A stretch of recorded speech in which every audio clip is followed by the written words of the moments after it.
G'day. At a time like this, force majeure could mean the end of your business, so you better be aware of it. G'day.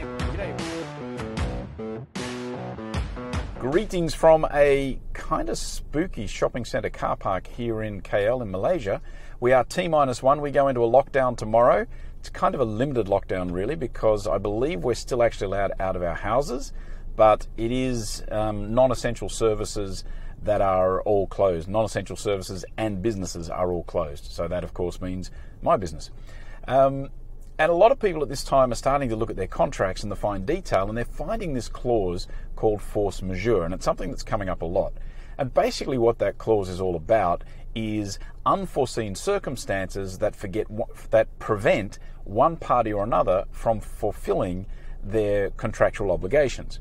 Now, it usually covers things like earthquakes and tsunamis and these kind of events. And of course, this COVID-19 crisis in many instances is really going to be considered a force majeure event. What that means is that if I've got a contract with you and I cannot fulfill my obligation because of this COVID-19 crisis, I can call force majeure and then I don't have to meet my obligations to you. Now, that in itself might be okay, because that in itself means that as long as the crisis is in place, then I don't have to fulfill my obligations, but after the crisis, we're all good. But a lot of contracts have a clause that says if there is a force majeure event for an extended period of time, now that might be 1 month, 3 months, 6 months, whatever that is, once that force majeure event goes over that period, either party has the rights to cancel the agreement.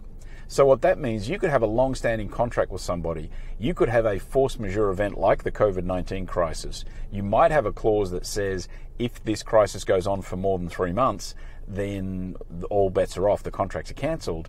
And if that's a major contract for your business, that could actually mean the end of your business. Now, I'm not saying that to be alarmist. For Christ knows, we've got enough to worry about right now with all the other dramas in the world. But I do think it's a good time for you to start looking at your contracts and seeing what those clauses are really all about.